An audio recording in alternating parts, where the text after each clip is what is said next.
like a hot minute since I've done an upload or a review or a wrap up or TBR. It's just been super hectic. I just got back onto my college campus. I'm actually at my dorm right now.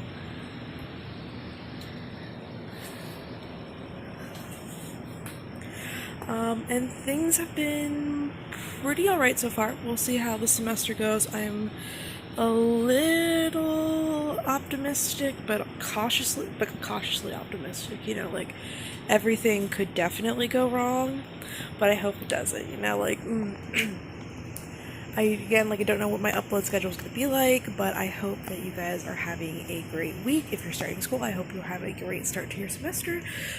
Little update about me. Yeah, I just moved back. My girlfriend and I got a university sanctioned divorce, and what I mean by that is we can't have guests in our rooms anymore, and that includes on-campus residential guests as well. So like anyone who is like a classmate who lives on campus, we can't have them in our dorms. So the plan for this year was that she had an apartment, on-campus apartment. So I was gonna go visit her, and we'll just do everything that we did, but just like occasionally I'd pop over at her place. Not allowed. So we had to buy 2 of everything. She gets to have visits with our cat. Say hi, baby. Hi, baby. Hi. Hope you can see him through the screen. Well, that's awkward. Yeah, she gets to like visit our cat through the glass, and it's been a little difficult, but we're making it work. I'm just outside right now because I have no AC in my building, so I have a bunch of fans going in my room, and if I turn them off, it'd be too hot. But yeah, today is the 31st. It's the last day for the Latinx Readathon, and I actually still have 3 books I need to read, including the group book. My library never got the ebook for Don't Ask Me Where I'm From. I'm very disappointed. At least I didn't get it in time. I don't know if they actually got it at this point, but I'm gonna push everything back a little bit so that way I'll end up reading it at some point. Today for classes, I have my Spanish class and I have my cognition class for my degree. We'll see how that goes. New Spanish teacher. I never had this professor before, so we'll see how that goes. And we have a new psych professor, and this will be his first time teaching, so we'll see that. Got a haircut, did it myself last night at 5 o'clock in the morning. My cat woke me up when he knocked over my fan, so I figured, well, I was going to do it later today. I guess I'll do it now. Yeah, I hope everyone's having a great day. Hope you have a great week. And, wait, I don't know if I'll put this at the beginning or I'll put it here, but I hope you enjoyed that video of, my odometer hitting 69,420 miles while I was driving. My cousin and I were driving here. We had Every Time We Touch playing in the background. Oh my god, it was an experience. I was driving, my cousin put her phone in like between the dash and the wheel. She was like, just focus on the road, just keep driving, I'll take the video. Oh, it was golden. I loved every second of it. But yeah. Have a great day, and I'll see you soon. Adios, hermanos. It's been 3, almost 4 weeks since I filmed a video. Actually, that's a lie. It's been closer to about 2 weeks. I tried filming a video, like, basically every day for the last 4 days. I had to scrap every single take, so it's been a time, but I'm finally in my dorm room. I'm finally at school. The semester has just started, and so far things have been looking up. We're a pretty small community, so hopefully we keep been social distancing. We've been wearing masks, so hopefully we can stay on for at least the majority of the semester. But this is my August wrap-up. I was originally going to do a wrap-up, my TBR, and a haul because I got some books from the library, but I've decided to just make it the wrap-up this time. We'll do a quick TBR sooner rather than later. But last month I participated in the Latinx Readathon, and thank you so much to the hosts of that. It was so much fun. I enjoyed it. The prompts were great. All the recommendations were awesome, and now I have a lot of books that I want to read that I've added. I didn't finish mainly because I started really strong at the beginning, and then I started moving and packing for school, and so I had to slow down to a crawl, and then in the last couple of days I tried to push myself really hard, and I ended up not doing as well as I thought. I only ended up not reading 3 out of the 14 books, so 11 out of 14 isn't that bad. Again, I just want to thank the host so much. I had a lot of fun with the prompts, and I really enjoyed all the recommendations that I got from, I believe Sophia was the one who did the list. Oh my god, basically everything that I read was from that list, from her recommendations for each prompt, and I got to read a lot of books that I didn't think that I would have time for, or I didn't think that I would enjoy, and I ended up enjoying, so it was a lot of fun. So in no particular order, I will share all the books I read this month. I actually read 12 books this month because I read a novella like towards the beginning of the month that wasn't part of the readathon. I'll start with that one. So that one was The Black Tides of Heaven. I read that book because I had it on hold from my library and I had been wanting to read it for a while. It's about these two twins that have powers called slackcraft, but one of them also has the ability to tell the future, and they end up, as they get older and they carve out their own paths in life, they end up on opposite sides of a conflict. One of them working for the government, the other one working for the rebellion, but not everything is as it seems. And I gave this book 4 out of 5 stars. It was more like a 4.5 out of 5. I really enjoyed it. The slackcraft was super interesting, and it gave me a lot of like elemental vibes. So like almost like Avatar, but not really, because nobody's like necessarily restricted to one form of slackcraft, if I'm remembering correctly. I read this at the beginning of the month, but it's been a while. The characters were super interesting. I really liked how gender was portrayed in this book, and I want to read the rest of the series. It was really, really good. Next, I read Always Human, which fulfilled the prompt for disability representation and for a webcomic / graphic novel. I gave this one 5 out of 5 stars. It's also sapphic, in case you were wondering. The art style was super cute. I really enjoyed it. I really liked the characters. I think that they had really realistic and very believable flaws. One of the things I don't like about some characters is that they don't seem to be like realistically flawed, you know? They don't have the kinds of things, like the kind of flaws that normal people do. They have like something very extraordinary. So like, you know, the fact that these characters made like really realistic and very believable mistakes, but were able to learn and got called out on those mistakes, was very refreshing. So I really enjoyed this book, this graphic novel. I read both of so technically I read 13. Wow, I did a lot better than I thought. I read 13 books this month then, because I read both season / graphic novels of Always Human. I don't know if you can hear the cicadas, but I have my window open because I don't have AC in this dorm building, so pardon. One of the reasons why I had to scrap one of my videos was because I had the fan going. I didn't think it would be that loud, but it was. I have a little fan, but I have to turn it off too, just in case. The next book I read was The First Rule of Punk, and that one fulfilled middle grade reads, and this one I gave a 4 out of 5 stars. I believe this one was a 4.25 out of 5. I like halves and quarters stars. If you follow me on the story graph, I utilize those quarter stars all the damn time, because sometimes just because something's a 4 star read does not mean that it's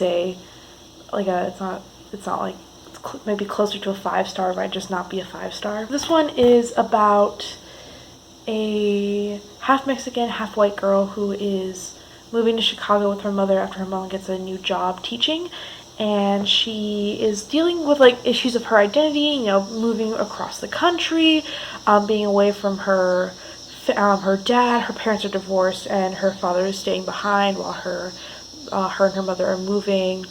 Just dealing with, you know, things that happen in life. I used to move around a lot when I was younger. My father was in the military, so I really related with this story a lot more than I thought I was for a middle grade book. You know, there's a struggle between identity, not feeling like you are enough for either side. It can be very difficult, and I think that it was portrayed very well for a middle school audience. I really like, again, characters were really sweet. They acted like children. They acted like teenagers, you know, very realistic. And I really liked that they showed you how to make a zine. So I don't know if you read the book, but in the book, the main character, who's you're going to hear me say the name escapes me for the moment, because I do not remember any character names at the moment. As soon as I finished the book, I moved on to the next one, and character throughout the story is making a zine, which is like a little mini magazine, usually used by marginalized groups or like smaller subcultures to promote and celebrate their identities. So it was very big in like punk culture, very big in like anime. So she's making a zine throughout the book, and you can see like her journey through her identity through the various pages of the zine, and at the end of the book it tells you how to make your own, which I thought was very good, especially for kids who might be interested in that after reading. The next book I read was With the Fire on High. 5 stars. 5 stars. I loved this book so much. I think this was the best read that I had the entire month. I enjoyed it so much. Maybe I'm just wearing like, I know some people didn't like this book as compared to The Poet X, but I read this book before reading The Poet X, so maybe that's why I'm like, oh my god, it was so great. But I enjoyed it. This one I do remember the names. Oh my god. Imani is a senior in high school, but she is also a teen mom, and she's trying to juggle between being a mother, a granddaughter, a daughter, a student, and a worker as she is going through her senior year of high school. She is invited to join a cooking class, and they are going to go to Spain for their spring break. So it's about her trying to juggle her responsibilities as well as trying just to be a teenager. I really enjoyed this book. This book made me hungry and homesick. As soon as I was done, I made a pan of leche flan because I just needed it, you know. I just needed a taste of home. I made those flones as well because, you know, I can't go without them. It just reminded me of just like what it's like to miss home, because food is very important to various cultures, and it's one of the easiest ways for us to relate to our identities and to stay connected to our families and our homes. So I really enjoyed it. I am the CA, which is kind of like an RA, just a different title, of La Casa, which is our Spanish house on campus. So there's some rules you have to follow. You have to take 1 Spanish class each semester, but if you're a native speaker, you only need to take 1 per year, and you need to speak Spanish in the common area. And we have a bunch of bulletin boards in the hallway, so I managed to put up a bunch of them. And the 2 big ones I filled up with, you know, things that I needed to do for my job. We had 1 blank one, so I asked the house president if it was okay if I did a book of the month board, and she said yes. So I made this the Latinx book of the month board. I'm very happy with it. And the first one that I picked was With the Fire on High. I also found out that Elizabeth Acevedo came to my school the year before I got here, so I'm pissed as shit. I would love to get her like on Zoom or something to come back. I actually bought the book at Barnes & Noble recently. I went to Barnes & Noble, which is one of the reasons why I was going to do a haul. I didn't think I was going to buy anything. I was just going to see if they were open. It was pretty empty, so my girlfriend and I decided to go in, browse a little bit. We didn't touch a lot, and then anything we touched we bought, so I just bought $3. Oh my god, I bought this in hardcover. I'm currently lending it to a friend right now. Just love it. With the Fire on High, fulfill the promise for Afro-Latinx author and for food-related books. So good. Now I'm hungry. The next book I read was The House on Mango Street, which fulfilled short stories and a Latin American classic. I have never read The House on Mango Street. I've read an excerpt from it when I was younger, but I never had a chance to actually read the collection in full. Now, I gave this 3 stars, and I genuinely feel bad about that. This book has been taught in multiple settings, from elementary school all the way up to college. And I feel as though had I been in a class that was reviewing this book, going over it together, answering questions, discussing it, I probably would have enjoyed it more than I would have on my own. When it comes to like classics or older books, or like required reading, I tend to enjoy them more once I have other people who I can discuss the book with.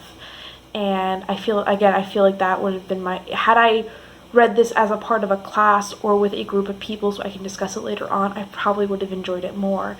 I'm probably going to give it another read through in like a year or so with some sort of like guided question sheet, or perhaps like pull up some discussions on YouTube or something, because I feel like I liked some of the stories, but some of them I didn't, or I feel like I just didn't understand them. So I gave it 3 stars, and that's just like a tentative 3 stars. I don't know if I'm going to push those up. I'm a little disappointed in myself more. I'm not disappointed in the writing or in the stories. There are important stories to be told.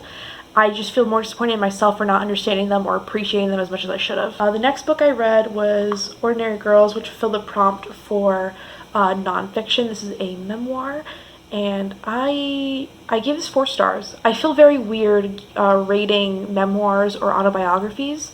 I feel like I can't rate somebody's experience, and while I understand that you can rate like writing style and like choice of language, I genuinely do feel weird giving this book 4 stars. I read it in like a day, and I think I should have taken my time with it a little bit more. It was a very heavy book, but again, it's one of those that like it's a story that needs to be told because there are so many issues involved in this book in terms of colorism, in terms of racism, homophobia. There's a lot of intersections that just need to be addressed, and this book covered these. Again, I don't read a lot of nonfiction, so I can't really truly critique writing style. The next book I read was I'm Not Your Perfect Mexican Daughter, which fulfilled the backlist read prompt. So this is a book that was published before 2018, and I give this one 3 stars. I didn't really care for the story, and I didn't really care for the character, the main character. Again, she acted as a teenager does, you know, selfish, annoying, all those types of things, but like it felt like it felt like she never truly learned a lesson, in my opinion. She definitely like learned something, but I don't think that she learned the lessons that she needed in order to grow and change from the beginning of the book to the end of the book. Now, this is a slight spoiler for, this is a spoiler for I'm Not Your Perfect Mexican Daughter, so spoiler warning. I don't know if it was because some people have shelved this book under LGBTQ, but I thought that the sister's secret was going to be that she was gay and in love with her best friend. So I also believe that it was hinted at in the book.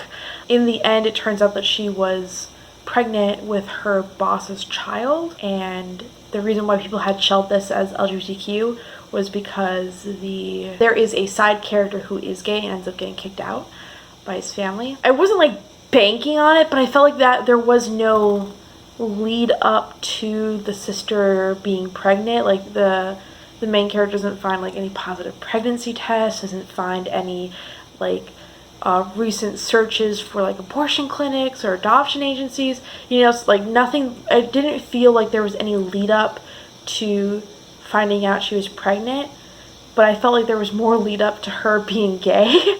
I don't know, maybe that was just because I had an expectation coming in and didn't be fulfilled, and that's again on me, but I just didn't really care for this book as much as the other ones. I do think it was quite good though, because again, like main character acted like a teenager. She was selfish and a little annoying, and when teenagers are written well like that, I love it. I love it when they're acted like that, because that is how teenagers act. It was good, but not great. The next book I read was The Grief Keeper, which fulfilled the prompts for sapphic stories and for immigrant stories. I gave this one 4 out of 5 stars. I enjoyed the main character and a few of the side characters a little bit more than like the rest of them, and I'm talking about the white people. I found the white people, I do not remember names, I am so sorry, very annoying and vaguely racist. And I'm not talking about the love interest, I'm talking about like the friends and the dad and some other people. I just think that they were very irritating. I also didn't like that they didn't let the main character go to school. She's 17. Like, they let her little sister go to school, but they wouldn't let her. Whatever. I also didn't like that they didn't disclose the treatment to the love interest, that what the treatment truly was, because the entire time she thought, spoiler warning for The Grief Keeper, they thought that her and the main character were going to the exact same treatment, as opposed to the main character taking all of the grief and sadness and depression. Was The Truth Is, and I gave this one 3 out of 5 stars. This one fulfilled the prompt for trans representation. Again, another one that I didn't really care for. It was okay, it wasn't great. It was good, not great. I really like this book because it did talk about homelessness and LGBTQ population. Another one where teenagers acted like teenagers. They were selfish. And the next book I read was Mexican Gothic, 5 stars. That one was a great one. I enjoyed it. I'm so excited for it. I don't remember if it was a movie or a miniseries, and I keep meaning to Google it, but I'm so excited. I want it. I want it now. Oh my god. I remember somebody saying that they wanted, it was one of my mutuals on Twitter, saying that they wanted the first either 30 minutes of the movie or like the first episode of the show, of the miniseries, to be entirely in Spanish, to show the disconnect and this change between Noemi leaving her family home and ending up in the high place. So that way, like, the change from Spanish to English is very abrupt. I want it. I want it so badly. Yeah, it was great. It was spooky. I had proper chills. I was freaking out the entire time. I was texting my partner and tweeting about it and talking to it with my aunt. Like, oh my god, loved it. The Mexican Gothic fulfilled the prompt for book set in Latin America. The next book I read was The Poet X, 5 stars. Elizabeth Acevedo knocks it out of the park. I loved it. This one was for plus size rep and for poetry or plays. I listened to this over on an audiobook, and oh my god, hearing Acevedo performed this piece, this novel, this book, oh my god, I loved it so much. It was so good. I definitely recommend that if you haven't read it, that you do listen to it on audiobook first, because it is very different reading it as it is to listening to it. One of the best things about listening to an audiobook when it comes to books in verse is that you get to hear the emphasis on certain words. And there's even one poem that can be read multiple different ways, and Acevedo, towards the end of the book, I believe, reads both of them, both ways again, so that way you can hear the difference. And I loved it. It was great. 5 stars. And the last book I read for the Latinx Readathon was Aristotle and Dante Discover the Secrets of the Universe. This was for bisexual representation and for MLM book. And 5 stars. Love this book to pieces. It's one of my favorite books of all time. It's one of my first queer books that I've owned. I love it. What more can I say? What more do you want me to say? I loved it. I cry a lot whenever I read it. I actually highlighted it this time around. So I went through and I highlighted, you can't really see very well, but I highlighted my favorite sections and favorite bits. I wish I had highlighted more now so you can actually see. There we go. There we go. I'm trying to get through my really weird obsession with not highlighting and writing in books. My partner thinks that I'm weird for not doing so I'm trying. And I remember from Naya Reads and Smiles talking about how she annotates her books and had a journal article about how books are loved. You really love a book if you do write in it. And so I want to love my books a little bit more. That was the last book I read for the Latinx Readathon. So that was 11 books. So I fulfilled all but 3 of the prompts. And those 3 prompts were a retelling, the group book, and a free space. So for a retelling, I was going to read Blanca di Roja. I ended up reading that after the fact, so I started it in August and I finished it a couple days ago. I thought I would be able to read it within a couple of days. I ended up reading it over the course of a week, mainly because I've been very busy. And the writing style for Blanca di Roja was like eating a feast. I would read, and then after a while I'd be like, you know what? I'm full. I'm good. I'm good for the evening. I'll take a nap, and I'll read a little bit more later. And that's really how I read it. I would just read a couple chapters, and I'd be like, you know what? I'm satisfied for right now. I will go. I really like the character dynamics though, and I'll talk a little bit more about that in my September wrap-up because I technically finished it in September. The next book I didn't read was The Henna Wars, and I've been dying to read this book for a while, so when I tell you I was very disappointed that I didn't get to it this time around, I cried a little bit, genuinely. I have it set for this month's TBR. I have a couple books in the library that I'm going to read first, mainly because they are library books and I want to get them back to the library as soon as possible. But once I'm done with those, I will read it. I want it so badly. And the last book I didn't read was Don't Ask Me Where I'm From, which is the group book. And oh my god, I feel so bad. I really wanted to read this book. It was on my list. I had requested for my library a month in advance and they didn't get it. So I'm blaming them. I'm too poor to afford to pre-order the book. So I feel, oh my god, I feel awful. Hopefully once my library gets it, I'll be able to read it. And because I have it on hold because I'm the one who recommended it. So hopefully they'll alert me when I get it. But I hope that did you participate in the Latinx Readathon? If so, tell me about your bingo board? Did you complete everything? Did you not? What was your favorite read? Did you read anything that I read? And did you enjoy it? I hope you guys are having a great day. I hope you're having a good week. Sorry again, it took me so long to get here, but we're back. And hopefully we'll be back in business. Don't know how often I'll be uploading because of school and work and all of my various projects and organizations, but hopefully we'll see more of each other this time. So until then, adios hermanos.